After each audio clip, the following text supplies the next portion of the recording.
आज का हमारा टॉपिक है कि बैंकों का राष्ट्रीयकरण।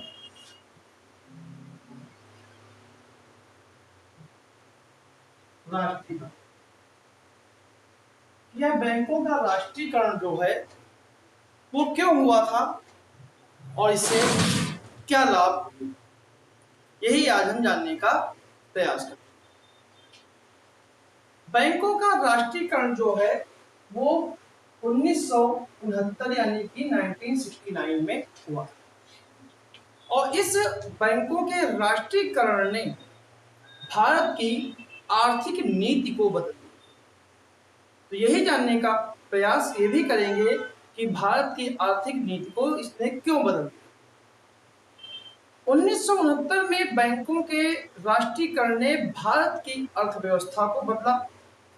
बैंकों के राष्ट्रीयकरण ने कर्ज तक पहुंच का विस्तार किया, यानी कि जो बैंकें कर्ज केवल शहरी क्षेत्रों को देती थी उनकी पहुंच अब ग्रामीण क्षेत्रों तक भी पहुंची। बैंकों पर राज नियंत्रण को मजबूत किया और दशकों तक एक वित्तीय नीति को एक नया आकार।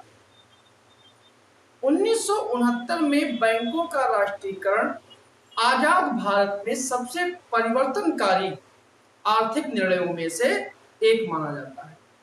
जब उस समय की प्रधानमंत्री इंदिरा गांधी के नेतृत्व में सरकार ने 19 जुलाई 1969 को 14 प्रमुख बैंकों का उन्होंने निजी बैंकों का राष्ट्रीयकरण किया, जो समाजवादी राजनेतृत्व वाले विकास मॉडल की ओर निर्णायक बदलाव का प्रतीक है।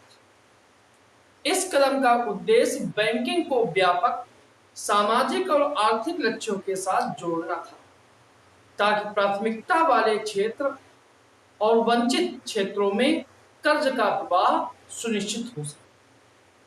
यह कदम 1955 में भारतीय स्टेट बैंक के राष्ट्रीयकरण जैसे पहले उठाए गए कदमों पर आधारित था। इसके परिणाम जो थे वो बड़े ही दूरगामी।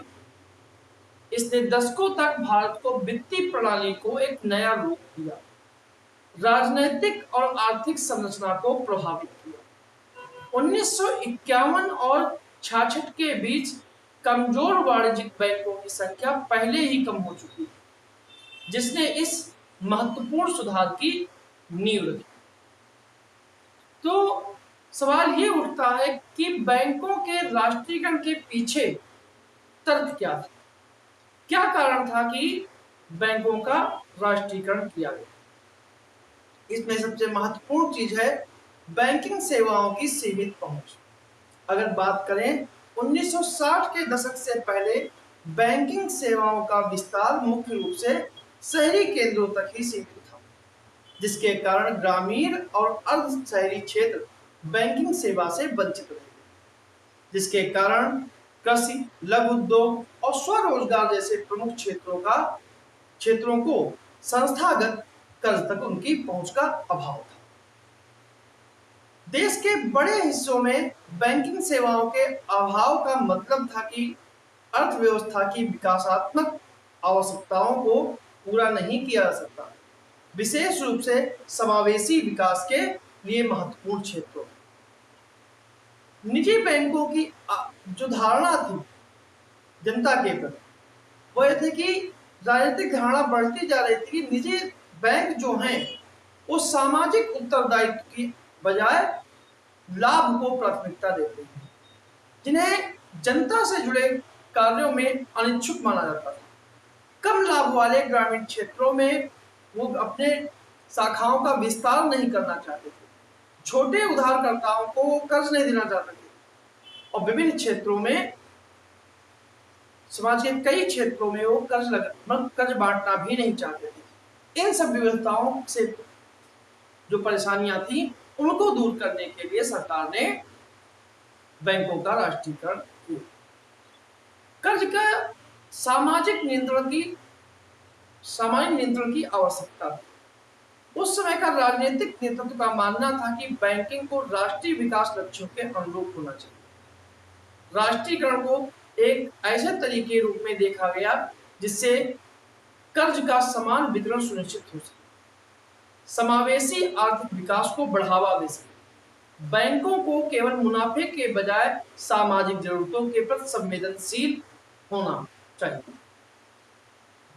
अगर बात करें, ये तो सामाजिक परिदृश्य थे। अगर बैंकिंग के राष्ट्रीयकरण के पीछे अगर राजनीतिक संदर्भों की हम बात करें, तो बैंकों का राष्ट्रीयकरण केवल एक आर्थिक सुधार नहीं था, बल्कि एक राजनीतिक कदम था, जिसने सत्ता को मजबूत करने के साथ साथ राज्य के नेतृत्व वाली आर्थिक शासन व्यवस्था की ओर दीर्घकालिक बदलाव को भी स्थापित किया। बैंकों के सामाजिक नियंत्रण की अवधारणा 1967 में परस्पर विरोधी विचारों से आई थी, जिसमें पूर्ण राज्य नियंत्रण और निरंतर निजी स्वामित्व के बीच एक समझौते के रूप में हुआ।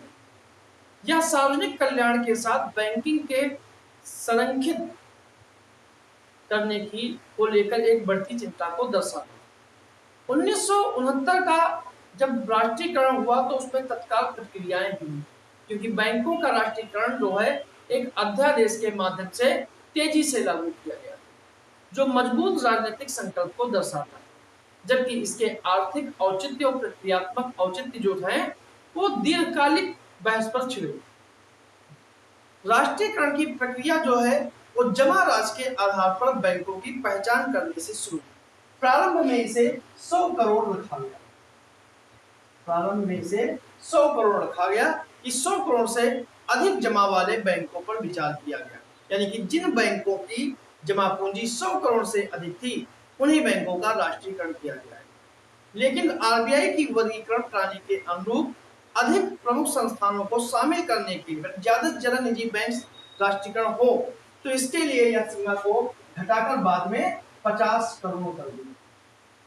50 करोड़ कर दिए। तो 19 जुलाई 1969 को सरकार ने 50 करोड़ से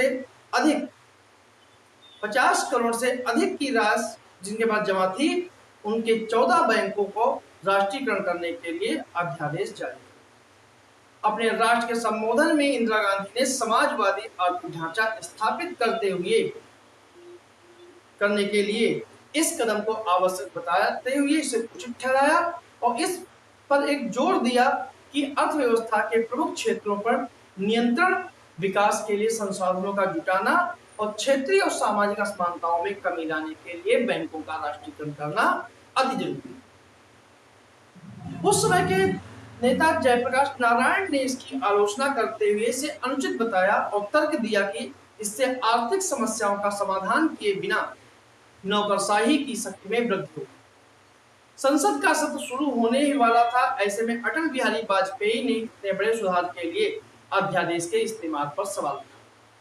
भारतीय रिजर्व बैंक के भीतर घोषणा के तुरंत बाद चर्चा शुरू हो गई थी कि क्या ये फैसला जो है अचानक लिया गया है या सोच समझ कर लिया गया है।